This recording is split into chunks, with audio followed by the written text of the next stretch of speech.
maaga namin naririnig ang mga huni ng ibon. O, diba? Natural na tunog ng nature. Mga huni ng ibon. Ayan, maaga ako nagising today at aalis kami, magluluto ako ng breakfast namin. Ayan, medyo madilim pa sa paligid pero ayan, tulog pa sila. Pero dito sa labas, maliwanag na. Pero kanina nagising ako, talagang madilim pa. Good morning sa aking mga bugis. Ganda na nga tanag. Ito guys, ito yung sinira ng aming aso dito. Ayan, talagang talagang putol. Pero good thing, ayan. Nung pinutol niya, nung prenon niya, gumanda. Ito din, lalo na to, gumanda. Naging malago yung dahon.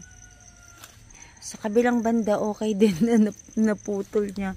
Ano na to umabot na to hanggang dun sa taas. Kaso naiwan namin dito yung isa naming aso. Kaya yun,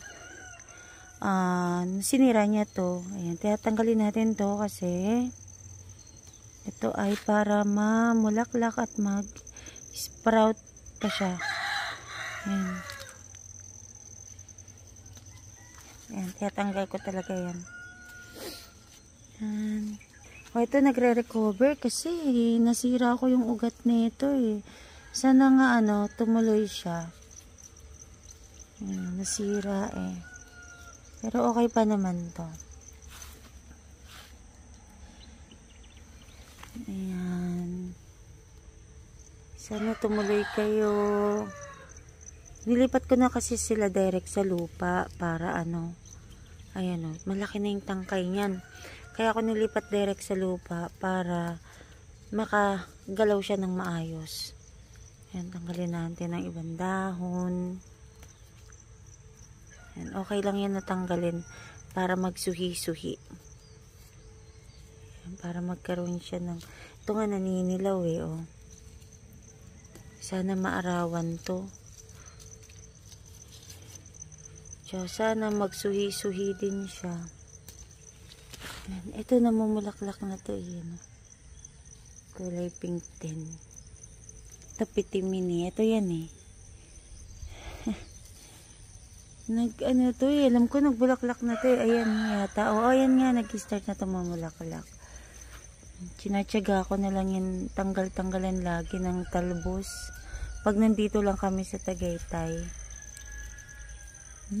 Parang ang lamig ganda-ganda Balik tayo doon sa likod kasi tawag dito.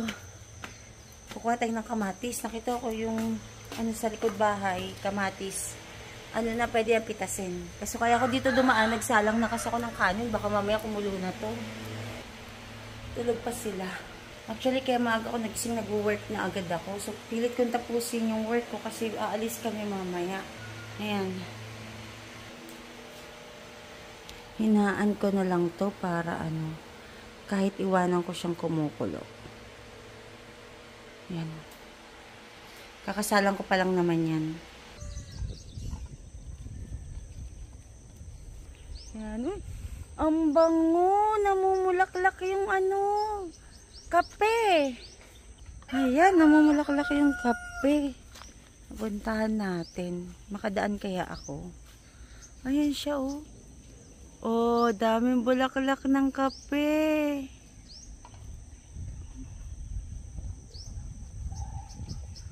Kaya ang bango.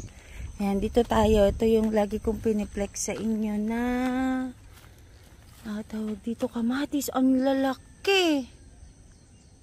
Ang laki ng kamatis. Kunin na natin to. Kasi halo natin sa itlog na maalat. Hala, laki. Ito super laki Kunin na natin tong parang maniba. Nag-aalala ko't baka sira man.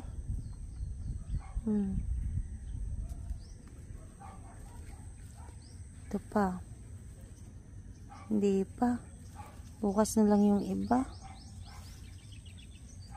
Ito. May mga, ang dami pa niyang bunga, oh. Ito na yung pinakamalaki. Dito, meron pa ba? Yan, lalaki, oh. Grabe. Grabe, lalaki.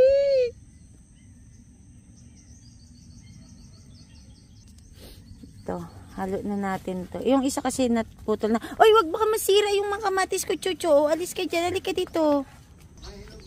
Ito, oh. Uy, ang ganda ng bonggabilya dito, oh. Ano, ganda. Sabi lilipat natin yan. Oh, dami ng damong tumutubo dito. Ito, mga damo. Ay, bakit binungkal? Ayan, oh, lumabas. Lumabas na ano yan. Tama Ayan, yan. oh. Yan, tinanong ko. Ah, Nakakuha akong buo. ang ganda na nito. Gumanda. Ayos to, ah. Ano, gumanda. Galing naman. Ganda pati ng katawan nito. Mataba na. Yan, oh. Ganda, pa nagdarahon niya. Maganda na yan. Ito nga, oh. Dadahon. Rostong kulay puti. Dati malaki na yan, eh. Kuha tayo ng ano, nito. Kasi halo ko sa breakfast namin.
Meron ako ditong hinan pollinator. Yan. Marami tayo dito makuha panggulay. Ito bukas na yan. Pero meron tayo ditong kukunin. Yan, ito, oh. Oh, ha? Yan, lalaki yan. Ito magandang panghampolinate. Kasi wala na makitang female. Ito. Kakainin na lang siya. Ito pa pala, oh. Sana babae ay lalaki. Yan. Ito yung ano pinapalaki namin na kalabasa. Dalawa na yan, eh. Meron pa dito. Natin. Ayan, oh. Ayan. Laki na nung ano namin, yung tawag dito yung papaya, laki na. Ito yung mga nakuha natin. So, ito ang ulam natin ngayong umaga.